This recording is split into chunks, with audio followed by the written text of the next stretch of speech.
For my executive summary PowerPoint, I'd like to take a look at ELL assessment, define what an ELL learner looks like, and what is fair assessment to be used in the classroom. An English language learner is defined as students that speak a primary language that's different from English, students that are still developing their primary or their home language, students that are at the same time learning to speak English, and students that are expected to learn to read and write English while still learning to speak it. Here are some things to keep in mind when working with ELL students. There is a great deal of variation among English language learners, which is obviously true with any student in your classroom, whether English speaking or Spanish speaking or any other language. There's a great deal of variation, so no two students are the same.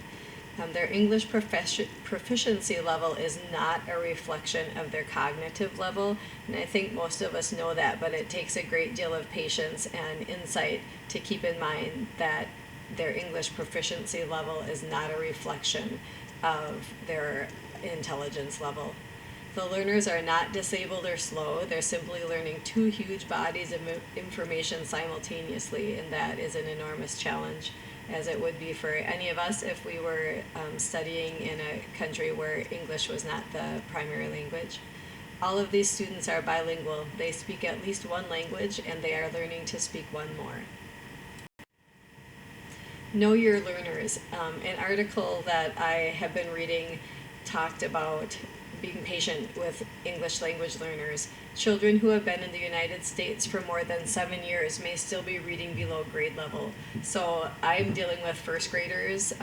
Many of the teachers in our cohort are dealing with middle schoolers and high schoolers, but even if your student, your ELL student, has been living in the United States for several years or was even born in the United States, the reading level is most likely still below grade level. Another thing to keep in mind when looking at assessment is what is academic language, and I know I addressed this in our discussion question number 1 with our cohort this week. ELL students have a difficult time or a difficult job of learning academic language that relates to the tasks that they are expected to do. This includes words that have specific technical meaning in content areas such as math, language arts, social studies, and science, and this is different than conversational or friendly English. So I think we often hear our students speaking with the peers and socializing just fine, that we forget that what we're teaching every day in the academic world is a different language than friendly conversational English. And so when you take a subject, we'll just take the subject of language arts, think of all the technical terms, character, setting, what is the author's meaning, beginning, middle, and end. Are you using punctuation? Are you using a question mark, an exclamation point? Just all of those academic pieces that are not typical language that we speak every day. And so when you're looking at assessment, the academic language is much different than friendly conversational English. Just to give some perspective of a typical United States classroom, 1 in 9 students in the United States classrooms are English language learners. So the chances that each of us have at least one English language learner is very high. And of those students, approximately 80% have Spanish as their home language. How to assess. There is an article that I was reading put together by the Educational Testing Service, and it's called Guidelines for the Assessment of English Language Learners. One of my favorite quotes in that article said, "It's critically important that the array of content assessments taken by English language learners be fair and valid." So just realizing that those students have a right to have content in the assessments that's fair and valid for that student. I'm sure that all of us know formative assessment and use it daily in our classrooms or have used it in the past.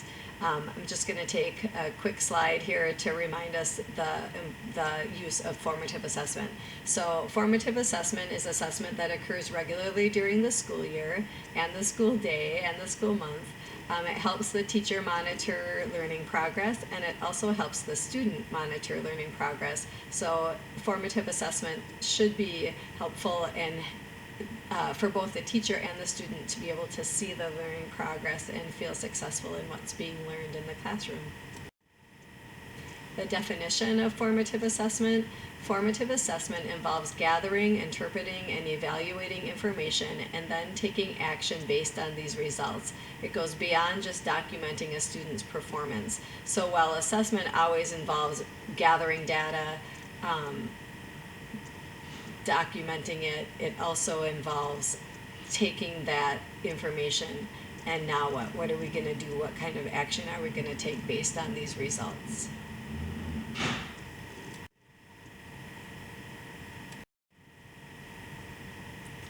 One question that we've really been looking at in the school where I'm teaching at an elementary school in Orono, and that came up in several of the articles that I looked into, is the question of translating. To translate an assessment or to expect the ELL student to take the assessment in English.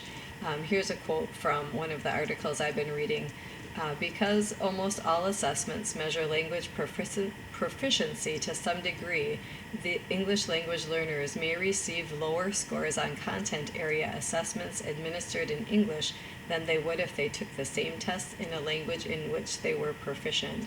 So I'll give an example. In our school, I have 3 ELL students who have Spanish as a home language right now, and at the beginning of the year I had asked for an interpreter. Our ELL specialist, I had asked if she could possibly translate the math assessments so that the students were hearing the language in Spanish, their home language, and hopefully would be able to give me a better glimpse of how they're doing on the content area.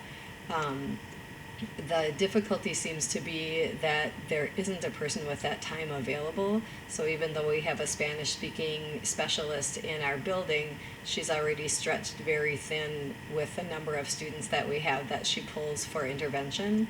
And so there isn't someone available to do that. In middle school and high school, if the test can be written in Spanish, that's a huge benefit. But in the younger grades, the students wouldn't be able to read the content if it was written in Spanish any better than they can if it's written in English. So that's a difficult question, is how do we translate assessments into a native language? And if we do, what's the best way to administer it? An effective fair assessment. One of the articles we had this week that was an optional article put together by Jay Rasmussen and I think it was Matthew Lowndes, gave several fantastic examples of fair assessment that would be more accurate and give a better picture for an English language learner. And I listed just a few of them: physical demonstration, pictorial products, performance-based assessment, and curriculum-based assessments. I think of the physical piece of being able to act something out rather than having to use spoken or written language. Pictorial products, I've often done that in my literacy units. If I'm looking for an assessment where I'm asking for the character and setting, I will accept a picture of the character and the setting. It doesn't have to include the words with it, as long as I can tell, what they've drawn. Or I may even ask them to tell me what they've drawn, and then I just dictate it onto the picture so that I can get an idea. And it's been very effective in showing me the amount of knowledge that my ELL learners really have, and that isn't exclusively for ELL learners in first grade. I've used it for the whole classroom, that if I can see a picture, that gives me just as much information, but sometimes I may need to dictate a student's thoughts. My last slide here, remember the purpose of assessment.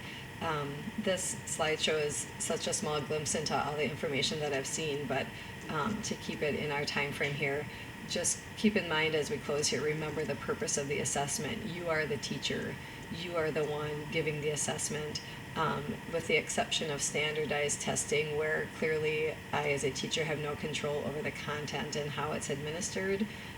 In my classroom, I'm the teacher. Why am I assessing? Why am I giving this assessment? It should always be to make my teaching more effective. And is my assessment giving you the information I'm looking for? Is your assessment giving you the information that you're looking for? Don't be afraid to adapt a test year by year, unit by unit, student by student. And I'm sure that looking at the fantastic cohort we have, everyone is used to differentiating, so I'm sure that is not an issue. But just keep that in mind. What is the assessment for? Why are you doing it? And it should always be to increase the amount of success that your student is having in your classroom. Thank you.